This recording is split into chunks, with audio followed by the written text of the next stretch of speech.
Hello, friends. Welcome on this platform. This is your humble seven, le très nécessaire sénateur Cletus. I'm the Bamenda man.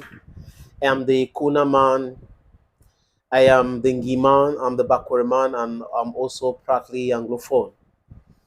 On a vu les deux matchs que le Cameroun a joué contre le Cap-Vert et l'Angola.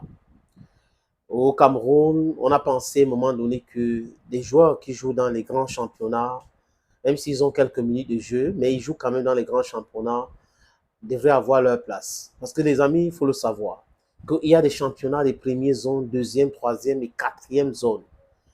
En Europe, tous ceux qui jouent là-bas peuvent se taguer en disant que c'est un championnat de première zone. Parce que c'est un championnat pas seulement médiatisé, mais qui est tellement professionnel. C'est là où il y a beaucoup d'argent dans le football, c'est en Europe. Vous pouvez compter avec les pays comme l'Espagne. Si un joueur joue en Espagne, en première division, en deuxième division d'Espagne, ça dépasse celui qui joue en Chine, même en première division. Vous avez l'Angleterre, vous avez l'Espagne, vous avez l'Allemagne, vous avez l'Italie, la Série A. Donc voilà les championnats, Bundesliga, la Liga, la Premier League, voilà les championnats des premières zones. On peut aussi citer le championnat français. Nous sommes en Europe là et qui parle des championnats européens parle d'une compétition qui est très grande, qui est respectée, respectable. Donc si vous avez les joueurs qui jouent dans ce championnat, vraiment, on ne devrait pas les mettre sur le banc, surtout ceux qui sont en activité, qui sont très performants. Maintenant, à l'équipe nationale, quand on invite, quand on convoque les joueurs, le sélectionneur a aussi ses réalités. Avec ses agents, ils travaillent ensemble pour voir qui est mieux dans telle ou telle tactique. Ça dépend du système de jeu. Et à chaque équipe, son système de jeu, parce que si vous voulez jouer avec des gars qui jouent à 4-4-2, vous devez adapter votre jeu à cela. Si vous jouez avec une équipe qui joue à 3-5-2, vous devez adapter aussi. Si vous jouez avec une équipe qui joue 5-3-2, donc ça dépend. Vous regardez la capacité des uns et des autres, les polyvalences, c'est aussi très important. Mais si vous convoquez des joueurs, par exemple, qui jouent en Europe, des joueurs qui jouent aux États-Unis, parce que la MLS, la Major League Soccer, c'est pas, c'est oui, c'est un championnat, mais on ne peut pas comparer cela avec le championnat européen.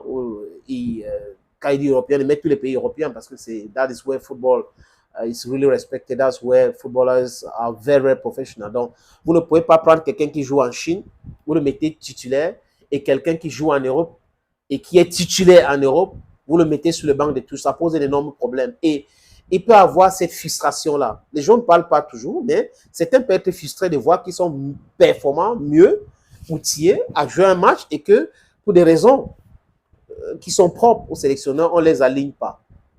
Choupo-Moting, par exemple, les amis, était en Coupe du Monde avec Rigobert Song-Banak. Et Choupo-Moting n'a pas été convoqué pour la CAN qui s'est jouée en Côte d'Ivoire. Et là, on a eu des veilles, des palmes, des discussions, des ceci, tel a été banni, tel a été, c'est parce que, et toi a fait ci, et toi a fait ça. Aujourd'hui, les amis, on a donc convoqué Choupo-Moting. Et ceux qui ont convoqué Choupo-Moting n'ont pas utilisé Choupo-Moting. Pourquoi? Même 5 minutes. J'ai dit même 5 minutes de jeu, on ne l'a pas mis au stade. C'est frustrant, non? Il peut être âgé, on peut dire ce qu'on veut. Mais vous mettez tout le monde. Choupo-Moting, c'est quand même un ancien. Oui, les gens ont raconté qu'en 2017, il n'est pas venu, il a boudé l'équipe. Comme André Onana, l'équipe a gagné. Mais attends, si vous convoquez quelqu'un qui joue même s'il joue chaque 5 minutes avec le Bayern de Munich, les amis, vous ne le mettez pas au stade. Vous pensez qu'il peut être content? Je ne pense pas. Donc, j'ai appris, les amis, j'espère que je me trompe, que Choupo-Moting serait très en colère et qu'il aurait dit à Marc Brice de ne plus le convoquer si c'est pour le mettre au banc de touche. Vous avez compris ce que j'ai dit? Oui. Que Choupo-Moting serait en colère contre Marc Brice et aurait dit à Marc Brice de ne plus l'inviter si c'est pour le mettre au banc de touche.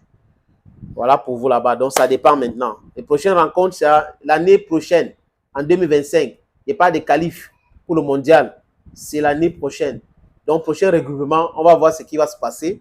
On va voir l'évolution même à ce qui concerne cette crise entre la FECAFOOT et le ministère des Sports. Les choses vont se calmer maintenant et on va avancer peut-être vers une solution hybride où entre-temps il y aura un remaniement, ou entre-temps il y aura une surprise, entre-temps Eto'o va partir de la fédération, entre-temps. Donc on suit cette actualité, les amis, pour voir. Mais vous comprenez aujourd'hui que ce n'était jamais Eto'o qui avait demandé de ne pas, humblement, les gens peuvent dire ce qu'ils pensent, mais Rigobert Song a le droit aussi de ne pas convoquer certains joueurs. Il avait parlé de reconstruction. Donc, qui dit reconstruction parle de nouveaux joueurs. Et si vous allez en Europe aujourd'hui, les amis, il y a beaucoup de bons joueurs camerounais comme ça qui sont les binationaux. Et si le ministère ne se mêle pas de cette histoire trop, ces gars-là vont venir jouer à l'équipe nationale. On aura une équipe de meilleurs. Comme, il y a beaucoup de bas comme ça en Europe qui voudraient venir jouer à l'équipe nationale. Mais avec ce qui se passe là, c'est compliqué, les amis. Thank you, friends, and bye-bye for now.